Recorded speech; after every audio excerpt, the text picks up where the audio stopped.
स्वागत है आप सभी का नालंदा यूनिवर्स 77 पर। दोस्तों, घटना चक्र का एक बहुत ही शानदार सीरीज स्टार्ट किया गया है। यह series UP PCS RO exam के लिए है। यह सीरीज दोस्तों यूपी पीएससी के द्वारा जो भी एग्जाम कराए जाते हैं उन सभी एग्जामों के लिए है। खास तौर पर यह सीरीज यूपी पीसीएस और आरओ के लिए है। दोस्तों, यह वीडियो आप आरओ के लिए साथ ही साथ यूपी पीसीएस के लिए देख सकते हैं। ये बहुत ही शानदार सीरीज है। जय हिंद, जय भारत। जय हिंद दोस्तों, कैसे हैं आप सब। आज हम बात करने वाले हैं एंशिएंट हिस्ट्री के बारे में और आज हमारा सवाल नंबर 12 है। इसमें दोस्तों पूछा गया है कि योद्धेय सिक्कों पर किस देवता का अंकन मिलता है। काफ़ी अच्छा सवाल है और इस सवाल के बारे में बात करें। सवाल का सही उत्तर हो जाएगा ऑप्शन नंबर डी, यानी कि कार्तिकेय। ठीक है, अब बात करेंगे प्रश्न नंबर 13 के बारे में। यहाँ पर पूछा गया है निम्नलिखित में से कौन सा सुमेलित नहीं है। तो ये चीज़ ध्यान देना, यहाँ पूछा गया सुमेलित नहीं है, इसलिए विशेष तौर पर ध्यान देना। यहाँ पर दो सूची दिया गया है। थोड़ा सा सवाल बनाते वक्त थोड़ा सा सूची ऊपर नीचे हो गया, कोई बात नहीं, मैं आपको समझा दूंगा। ठीक है, पहले सूची में दिया गया है राजवंश के नाम। ठीक है, जैसे सूची नंबर 1 में दिया गया राजवंश के नाम। राजवंश में पहला आता है ए कुशाणु, फिर आता है गुप्त। ठीक है, फिर आता है सी सातवाहन, फिर आता है डी कलचुरी। ठीक है, फिर उसी के नीचे दिया गया है सूची नंबर 2 के बारे में जिसमें लिखा है सिक्कों की धातुएं। ठीक है, जैसे स्वर्ण एवं ताम्र, स्वर्ण एवं रजत, फिर लिखा है स्वर्ण, फिर लिखा है स्वर्ण रजत एवं ताम्र। अब ये थोड़ा सा गलत इसलिए हो गया है क्योंकि जो सही सवाल है, एक तरफ सूची यहाँ दिया होता है, एक तरफ सूची यहाँ दिया होता है, आमने सामने सवाल होता है। लेकिन कोई बात नहीं, यहाँ पर क्या हुआ है, थोड़ा सा ऑप्शन ऊपर नीचे हो गया। आपको ज़्यादा घबराने की ज़रूरत नहीं है। बस आप ये जानो कि ए जो लिखा है वो है राजवंश और उसके नीचे जो भी लिखे हैं वो है सिक्के जिन धातुओं से बनाए जाते हैं। तो बताना है कौन सा सुमेलित नहीं है। अब इस उत्तर के बारे में बात करें दोस्तों, तो आप इस उत्तर कह रहे हैं, इस सवाल के बारे में बात करें तो इसका सही उत्तर हो जाएगा ऑप्शन नंबर सी, यानी सातवाहन राजवंश जो है, इनका संबंध स्वर्ण धातुओं के सिक्कों से नहीं है। और हमें यही उत्तर ही बताना था जो सुमेलित ना हो, तो उस सिलसिले में उत्तर सही हो जाएगा सी वाला। इसका मतलब सी है जो सुमेलित नहीं। इसका मतलब क्या हुआ, ए बी और डी कहीं ना कहीं भाई सुमेलित होंगे। ए में है कि कुशाणु राजवंश में स्वर्ण एवं ताम्र के धातुओं को सिक्के थे। बी में है गुप्त राजवंश में, उसमें है स्वर्ण एवं रजत। डी में है कलचुरी में है स्वर्ण रजत एवं ताम्र। ठीक है, अब इसके बारे में थोड़ा सा हम आपको विस्तार से बोल रहे हैं, थोड़ा उसको ध्यान से समझना। ठीक, सातवाहन शासकों ने स्वर्ण सिक्के नहीं चलवाए थे। ठीक है, ये चीज़ तो आप सभी को मालूम ही हो गया होगा यहाँ से। तो उन्होंने क्या चीज़ किया था वो तो मालूम होना चाहिए आपको। तो दोस्तों, सातवाहन ने रजत, ताम्र, शीशे एवं पोटीन के सिक्के जारी किए थे। तो ये चीज़ आपको मालूम होना चाहिए। अब हम बढ़ते हैं प्रश्न नंबर 14 की तरफ। इसमें कहा गया है कि कनिष्क के सारनाथ बौद्ध प्रतिमा अभिलेख की तिथि क्या है।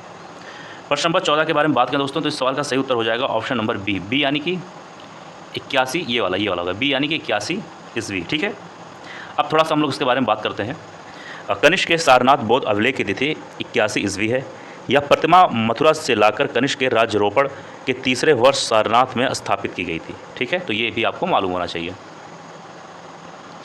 ये सवाल यूपी पीसीएस में आ चुका है 2014 में। अब बात करते हैं प्रश्न नंबर 15 में। इसमें कहा गया है शक संवत कब प्रारंभ किया गया।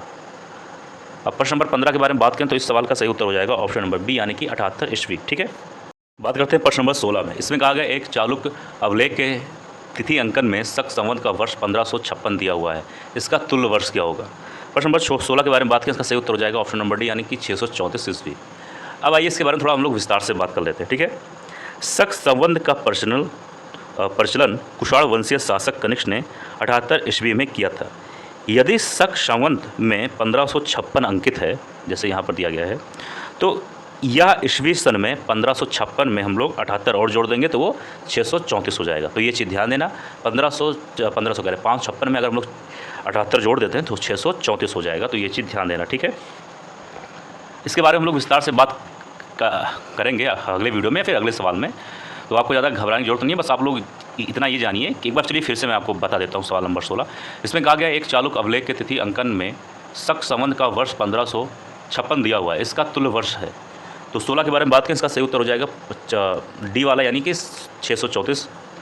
अब ध्यान से सुनना, शक संवत का प्रचलन कुषाण वंशीय शासक कनिष्क ने 78 ईस्वी में किया था। यदि शक संवत में 1556 अंकित है, जैसा कि आप यहाँ देख सकते हैं, तो यह ईस्वी सन में 1556 में 78 जोड़ देंगे तो वो हो जाएगा ईस्वी सन में हो जाएगा। ठीक, प्रश्न नंबर 17 में पूछा गया है कि निम्नलिखित में से कौन सा वर्ष दिसंबर 2009 में शक संवत वर्ष का होगा। शक संवत का वर्ष होगा? इसका सही उत्तर हो जाएगा ऑप्शन नंबर ए 1931। अब ऐसा मैं क्यों कह रहा हूँ, क्योंकि 2009 में आपको 78 माइनस करना है, तो ये हो जाएगा शक संवत का वर्ष होगा। अब आप लोग कन्फ्यूज़ हो गए हो कि मैंने अभी इससे पहले सवाल में 78 जोड़ा था, यहाँ 78 माइनस कर रहा हूँ, ऐसा क्यों? तो जो हम लोगों ने ये वाला सवाल देखा था, इसमें क्या था, इसमें शक संवत वर्ष दिया था, यानी कि जो ये दिया हुआ है ये शक संवत वर्ष दिया गया, इसका तुल्य वर्ष हमें मालूम करना था। तो इसमें हम लोगों ने 78 जोड़ा, ठीक है, लेकिन इसमें क्या है, हम लोग को इसमें शक संवत वर्ष जो है इसका मालूम करना है, तो इसमें 78 हम लोग माइनस कर देंगे, तो ये चीज़ ध्यान देना। प्रश्न नंबर 18 इसमें कहा गया विक्रम एवं शक संवतों में कितना अंतर होता है, यानी कितने वर्षों का अंतर होता है। तो इसके बारे में बात करें तो इस सवाल का सही उत्तर हो जाएगा ऑप्शन नंबर सी, यानी कि 135 वर्ष। अब 135 वर्ष क्यों होगा, अब ध्यान सुनना। अब इसमें अगर इस सवाल के बारे में बात करें तो वर्तमान कैलेंडर से अगर 57 हम लोग जोड़ देते हैं तो वो आता है विक्रम संवत। जैसे कि मान लीजिए 2024 चल रहा है, इसमें अगर हम लोग 57 जोड़ देते हैं तो जो भी आएगा वो होगा विक्रम संवत। अब अगर हम लोग जो वर्तमान वर्ष है अगर हम लोग उसमें 78 माइनस कर देते हैं तो वो आएगा शक संवत, ठीक है। तो ये चीज़ आप सभी को ध्यान देना है।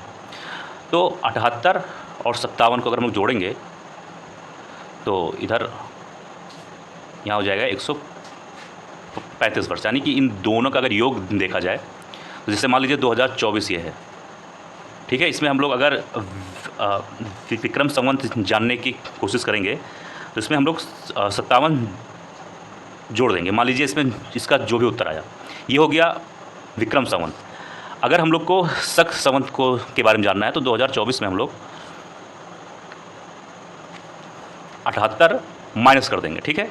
तो इसमें इसका भी जो कुछ भी उत्तर आएगा, अब इन दोनों को आपस में हम लोग जब माइनस करके देखेंगे तो उसका जो वर्ष का अंतर होगा वो 135 ही होगा, ठीक है। अब बात करते हैं प्रश्न नंबर 19 के बारे में। इसमें कहा गया है कि विक्रम संवत कब से प्रारंभ हुआ। तो प्रश्न नंबर 19 के बारे में बात करें तो 19 का सही उत्तर हो जाएगा ऑप्शन नंबर बी, यानी कि 57 ईसा पूर्व। अब बात करते हैं प्रश्न नंबर 20 के बारे में। इसमें कहा गया है कि कनिष्क के समकालीन निम्नलिखित नामों का अध्ययन करें और निम्नांकित उत्तर कोड के अनुसार अपना उत्तर इंगित करें। अब यहाँ पर 4 पॉइंट दिया गया है। सबसे पहला है अश्वघोष, फिर है वासुमित्र, फिर दिया गया है कालिदास, फिर दिया गया है कंबन। अब 4 यहाँ पर पॉइंट हैं, आप लोग यहाँ पर देख सकते हैं। अब आपको अपना उत्तर बताना है कौन सा उत्तर हो सकता है। इसके उत्तर के बारे में बात करें तो इसका सही उत्तर हो जाएगा ऑप्शन नंबर सी, यानी कि पॉइंट नंबर 1, पॉइंट नंबर 2। यानी कि अगर इस सवाल के बारे में बात करें तो अश्वघोष और वासुमित्र जो है इस सवाल के हिसाब से सही होगा, ठीक। अब बढ़ते हैं प्रश्न नंबर 21 की तरफ। इसमें कहा गया निम्नलिखित में से कौन एक कनिष्क के दरबार से संबंध नहीं था। इस सवाल के बारे में बात करें तो इस सवाल का सही उत्तर हो जाएगा, यहाँ पर आप लोग देख सकते हैं ऑप्शन। इस सवाल का सही उत्तर हो जाएगा ऑप्शन नंबर डी, यानी कि पतंजलि, ठीक है। अब बात करते हैं प्रश्न नंबर 22 के बारे में। इस वीडियो का अंतिम सवाल भी है। इसमें कहा गया निम्नलिखित में से कौन कनिष्क प्रथम के दरबार में नहीं गया था। तो 22 का सही उत्तर हो जाएगा ऑप्शन नंबर डी, यानी कि विशाख दत्त, ठीक है। तो दोस्तों यह था आज का वीडियो। मुझे उम्मीद है वीडियो पसंद आएगा। किसी सवाल में कोई भी डाउट हो तो जरूर कमेंट बॉक्स में लिख देना। मिलते हैं किसी और वीडियो में। जय हिंद, जय भारत।